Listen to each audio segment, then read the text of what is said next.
Hi, I'm Dr. David Crozy, and I'm here to share with you how to get your doctor to listen to you and take your problems seriously.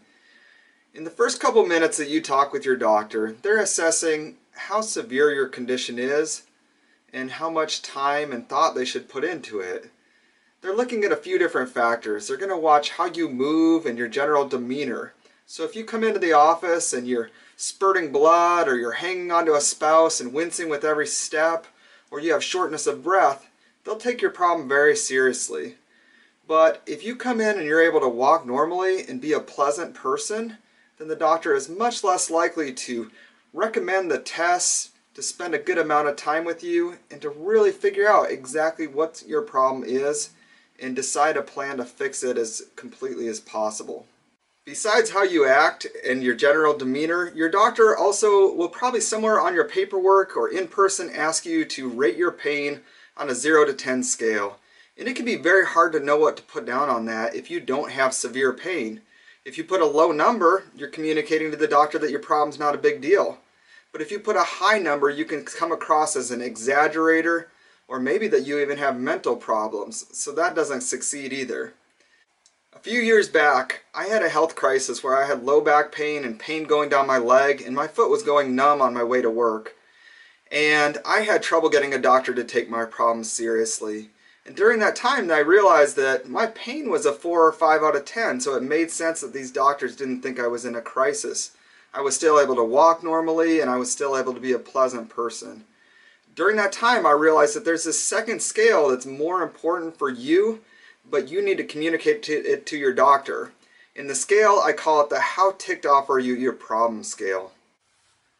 The ticked off at your problem scale goes up based on a few different factors. First, if your problem threatens your ability to work, that's a crisis. Second, if your problem won't let you do basic family activities, if you aren't able to get down and play with your kids, if you can't do the dishes, if you can't have sex, that's another huge deal. Third would be if your problem limits you from doing something you love. So let's say that you have shoulder pain, and if you play tennis, it shoots up to an 8 out of 10. That's going to have a huge ticked off at the problem increase. Fourth would be if your problem's gradually getting worse. So let's say you have hip pain and you're only 30 years old. You end up thinking, I'm so young. What am I going to feel like when I'm 50, 60, or 70 years old? Fifth would be if your problem's a mystery. Let's say that you've been to multiple providers and nobody actually explains what your problem is or seems to know what's going on. Sixth would be if your problem has periodic flare-ups. So sometimes I have a patient come in and they say, my pain right now is not bad at all, but a few weeks back my back pain was so bad that I had to have my wife help me get off the toilet. Understandably, that person has a very high ticked off at their problem scale. So thinking back to my situation, my pain was only 4 or 5 out of 10, but I was 8 out of 10 ticked off at my problem because it seemed like it might ultimately take away my ability to work. It was gradually getting worse, and I talked to a couple doctors and they didn't take my problem seriously, so I was getting very frustrated.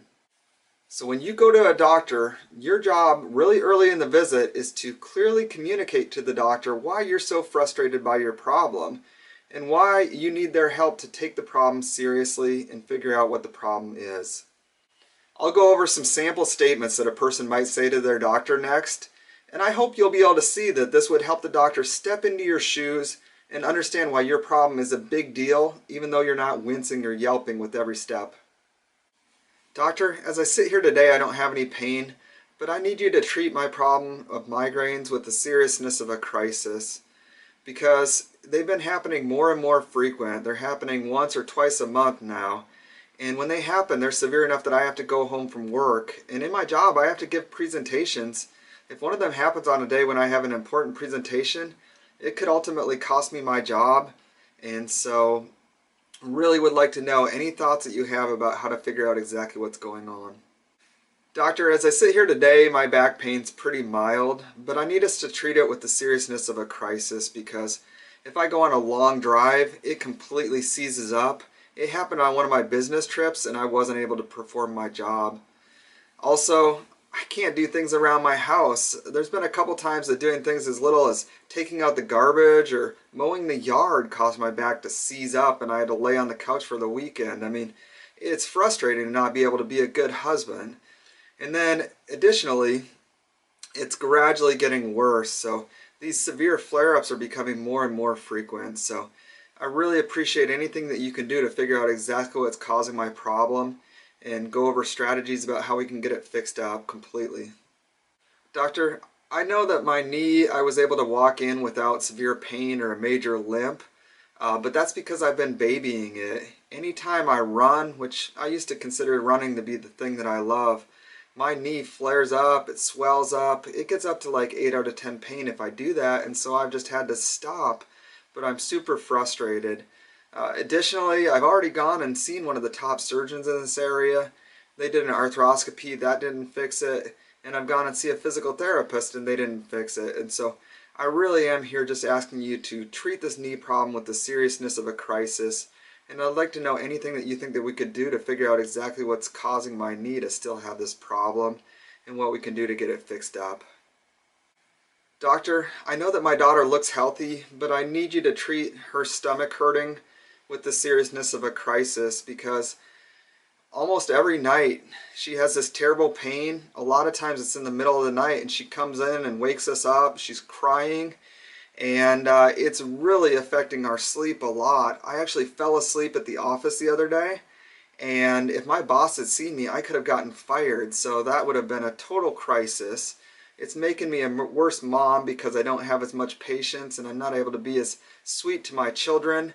And then we've already gone to 2 other doctors and they just blew it off like my daughter was making it up. But this is becoming a huge deal for us, and I really need your help to figure out exactly what's causing my daughter's stomach pain and help us find a solution for that.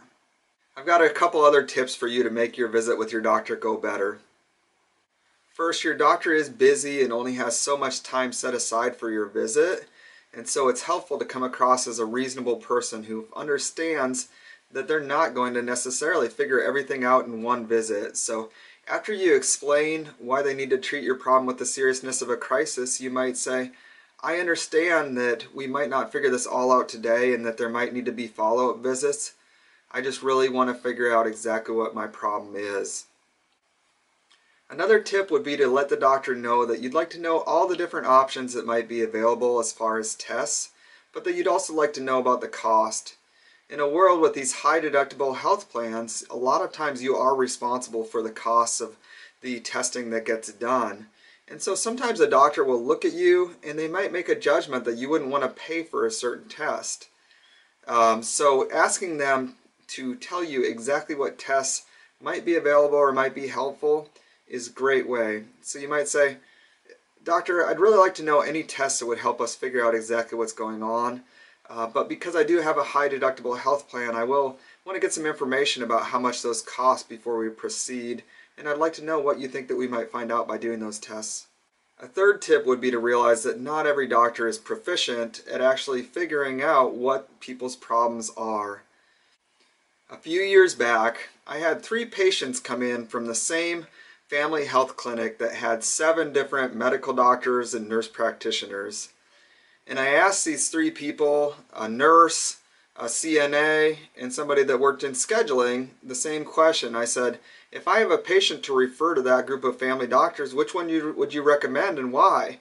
And every single one of them said, I'd recommend this certain doctor, and I'd recommend her because she actually figures out what the problem is before she recommends a treatment. And so the lesson to be learned there is that a lot of doctors specialize in listening for a brief amount of time, guessing what the problem is, and recommending a medicine to treat that. You want to find the doctor that takes pride and wants to find out exactly what the problem is.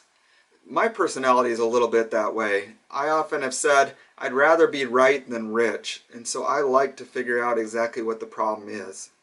I'll record another video about how to find these doctors who really prioritize finding out and figuring out what your problem is before they recommend a treatment plan.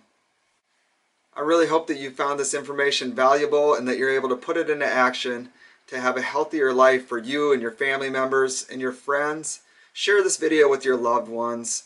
If you haven't had a situation where you've been to the doctor and have felt frustrated because they didn't take your problem seriously, it's almost guaranteed that at some point you will deal with that issue. And then if you have any questions or feedback about how this went when you went and saw the doctor, by all means put a comment in the show notes. I'd love to see about your positive experiences or address any other questions you might have. So thank you for listening and have a healthier life.